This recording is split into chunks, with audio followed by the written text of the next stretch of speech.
for so long. We have flown. Now it's time to come home. Through the highs and the lows, through the winds that have blown, every step, every stone led us back to this throne. Oh, it's time to come home,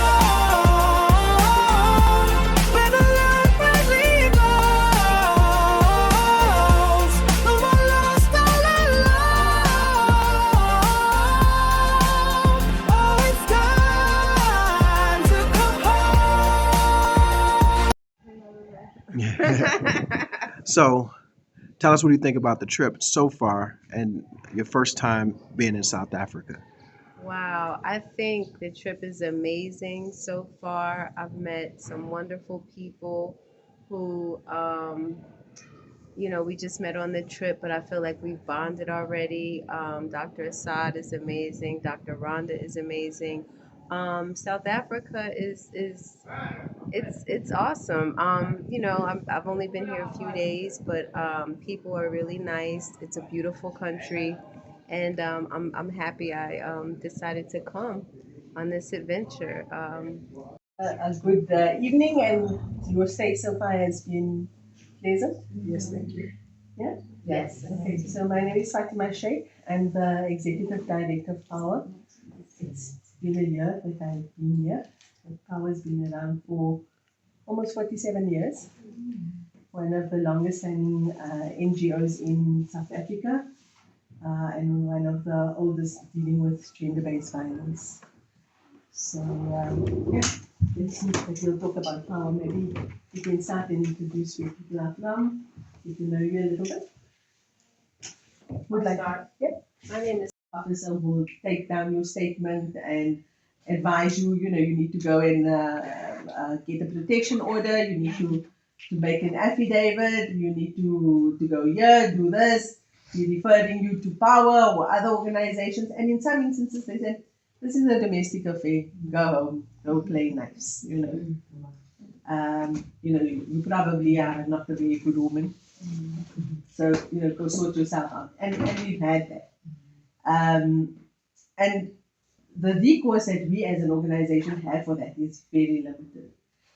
We have the National Strategic Plan, which is this document that was put in place since 2018. And Torso, he wasn't a very nice man. He was implicated for rape and sexual violence against many women, and 63 women came forward and testified, and it went to court, and out of that, not one conviction.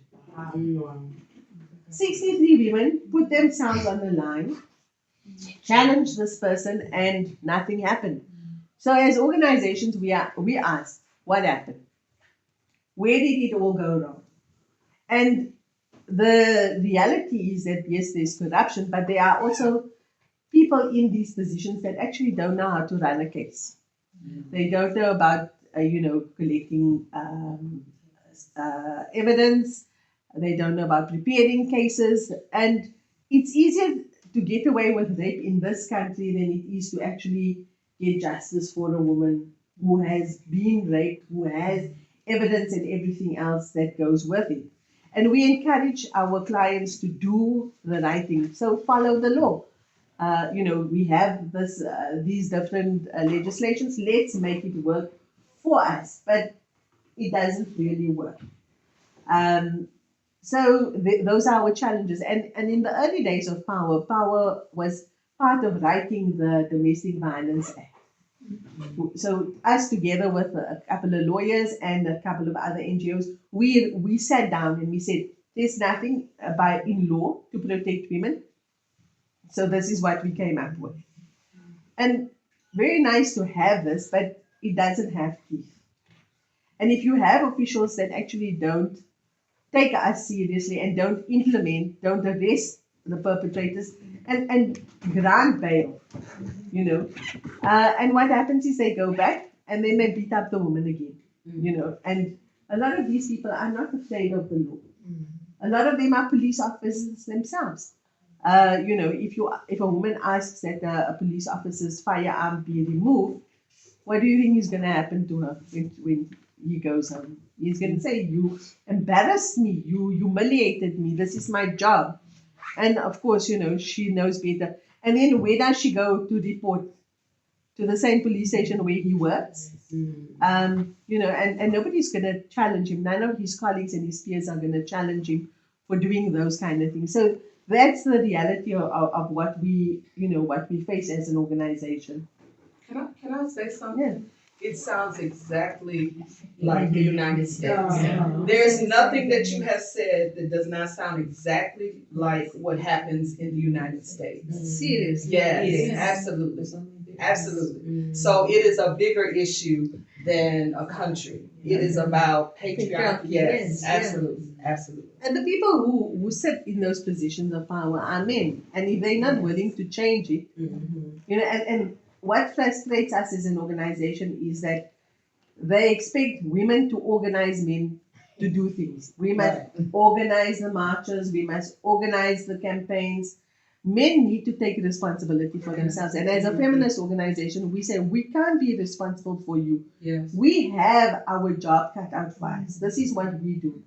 And they always say men as allies, but if men are our allies, then they themselves need to organize themselves and take a particular stand and hold their own accountable. Yes, absolutely. I mean, we have there was a judge who sexually harassed a clerk, and when he was giving testimony, I mean, I don't know if he ever thought what it would do to his career, but it was in a sense of entitlement. I'm this important person, and why shouldn't I comment on her breast and her bum and whatever? I mean, and none of his peers and colleagues actually are outraged by that. Why don't they keep each other then accountable? Why is it that women's organizations must be the one? And a lot of times is when I do radio interviews, I think, man, I sound angry.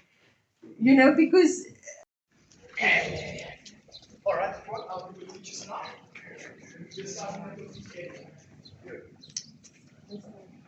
We start.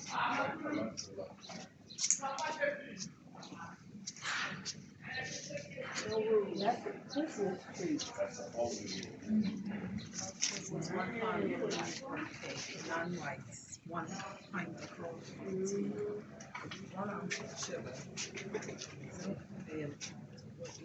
So where we are in section number 4, which was for the non-white business. Now, at that time, regarded as Africans, Indians, Chinese, coloreds, now meaning any mixture either white person or black person, Chinese person. Now, in South Africa, you're regarded as colored. So this was section number 4 and 5, the second structure. The first one was the fort, which was onto the south side, only for the white males. Then the last structure, which was established in one at that time, was section number 4 for the non-white females and the white females, which was the women's jail, or in Dutch, die Vrouwenblok. So, but when it came to food and also sleeping quarters, this is where these ladies were separated or segregated at that time. So everyone focusing on that word called Puzamandla, that is derived from Zulu, which is also one of the native languages that we speak. I speak 8 comes 19 with English and Afrikaans. So yes, like my water bottle that I have, when you divide that word Puza literally means to drink, Mandla means power, energy, or strength. So you combine it into one word, it means strength, power, energy, or strength. Yes, everyone, it was an energy supplement. The ingredient or vegetable where this is taken from. We call it mealies or maize, you may call it corn. So it was mainly given to African peasants. Why? Farmers, contractors around Johannesburg would be coming to this prison looking for cheap labor, even mine owners, ladies and gentlemen. Now, from this point of view, we'll be entering into life in the South and the Buzukumu. Yes, everyone, overcrowding was a huge problem. Section number 4 was meant to take up to 979 prisoners, inducting up to 2,000, yes, even up to 2,000 prisoners. From this point of view, it's treated inside. Now, ladies and gentlemen, as we enter inside, you are allowed to take pictures inside the museum, even inside. So, everyone.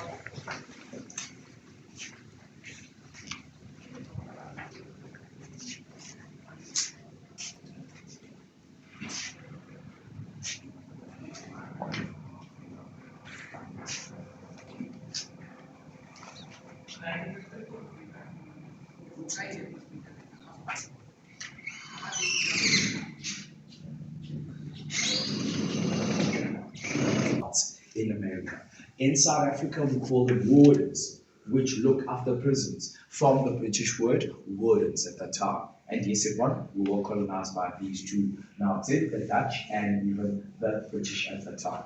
So what also would happen is that, yes, the oldest living gang in South Africa, they're regarded as the 28, when they were concepted in 1899. So meaning this section was not shared. So a small portion of the Orford during the Anglo-Boer War had non-white prisoners. So that's when it started by a gentleman called Nongoloza from 1899 until 1908 where he passed on. But today it's over 100 years. So yes, when the guard would close the door at night, from the school entrance, it would be 118 or either 88 or 58. 60 or 90 were those two gentlemen on that side. Yes, everyone, these would be the gang bosses or the gang leaders. Now, a barrier made out of blankets to segregate themselves from the rest of the prisoners at that time. And yes, what happened is that these were prisoners who were in prison for various crimes, murder, all of those different crimes, even robbery. Even the prison guards were working with them and afraid of them.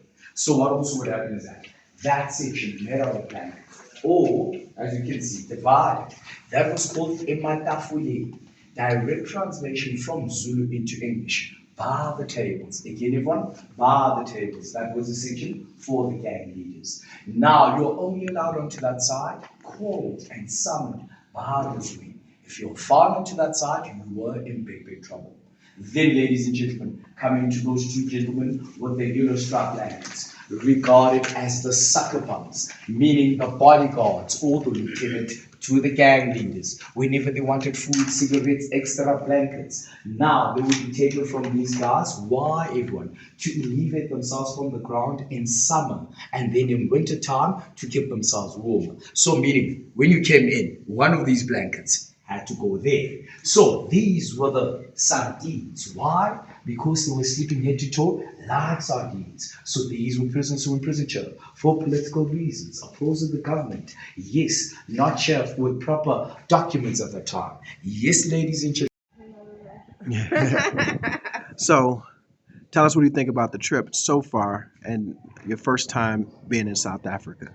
Wow, I think the trip is amazing so far. I've met some wonderful people who, we just met on the trip, but I feel like we've bonded already. Dr. Asad is amazing. Dr. Rhonda is amazing. South Africa is it's awesome. I've only been here a few days, but people are really nice. It's a beautiful country, and I'm happy I decided to come on this adventure. Feels like it's gonna be a special time, and I'm probably gonna know these people long after the trip. So yeah, I'm very pleased. All right. Quick question, where are we now? We are in, oh my gosh, we are in the jail that Constitutional Hill. Constitutional, one more time. Constitutional Hill. Constitutional Hill. We're learning about how Black prisoners were treated and the differences in the treatment and the conditions, and it's pretty interesting. I mean, it's appalling, but this is history, and it's fascinating to see them reenact the conditions and provide all this history. So it's eye-opening for sure. Yeah. Thank you. Mhm. All right, brother Alex. Sorry, you. I'm well, my man. How about yourself? I'm well. So you're in South Africa. Tell me about how does it feel to be? Is this your first time on the continent? Yes, sir. So tell me about that feeling. I feel very comfortable. In the United States, I feel that there are many microaggressions that I sense on any given day. What I've realized since being in South Africa, less than a week at this point, is that I don't feel slighted on a day-to-day basis, whether intentional or unintentional.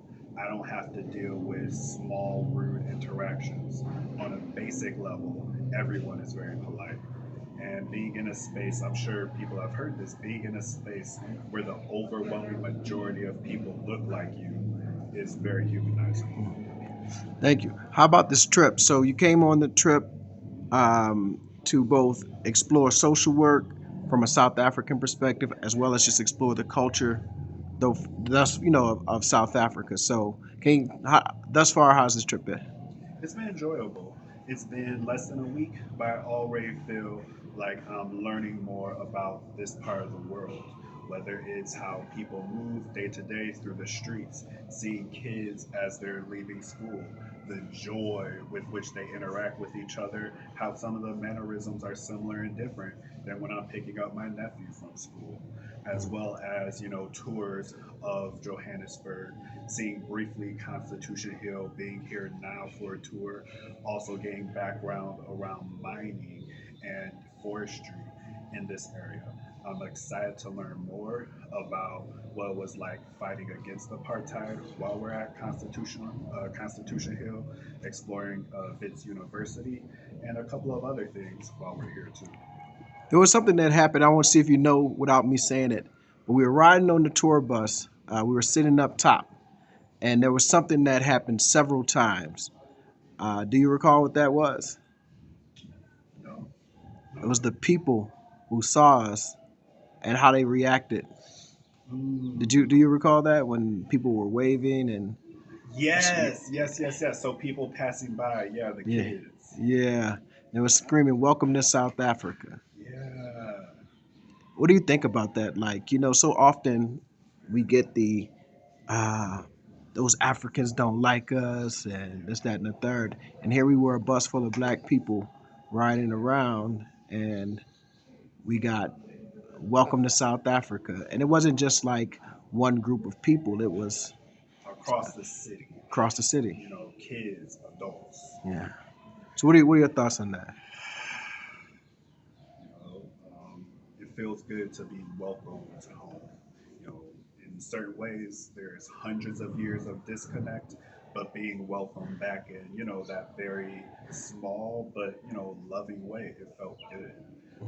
It reminds me that there is a real disconnect between Africans on the continent and Africans in the United States, African Americans, and we really do have to start rebuilding that connection. Whether it's understanding where we are in the world as African Americans, and even with our brothers and sisters on the continent, thinking big in that way would really help us in the United States move forward, whether it's getting an idea of where we are in the world and also where our brothers and sisters are. Any parting words? I'm looking forward to more. I'll definitely be back. I'm excited to develop this program in any way, shape, or form, whether it's coming here, whether it's doing Zoom calls talking about my experience with future participants. I'm excited to push this forward in any way. Thank you, brother. Yes, sir.